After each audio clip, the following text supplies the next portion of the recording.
I think when a lot of people think about starting their company, all of these questions come up of sole proprietorship versus LLC Mhm. versus S Corp, like all of these different ways of setting up a business. What, as the expert, as someone who's actually that does this, Mhm.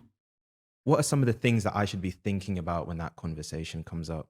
Yeah, so it's actually a really simple framework that I teach. So because everybody here is like LLC, S Corp, C Corp. Where do I start? It's very simple. So when you start the business, you're already a sole proprietor, whether you do nothing or whether you start selling or not. So you're already a sole proprietor. You don't have to fill out any paperwork.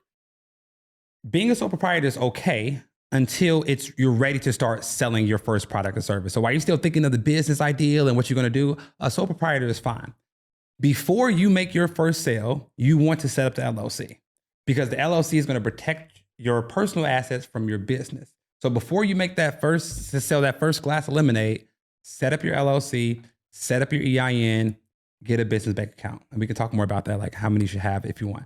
But an LLC is going to be a perfect entity for you until you start making over $40,000 of net income. So if you have $100,000 of revenue, $30,000 of expenses, you have $70,000 of net income. So once you start making over $40,000 in net income, you want to upgrade your LLC to what's called an S corporation. The reason you want to do the S corporation at that point is because the S corporation is going to save you a lot of money in taxes, especially self-employment taxes.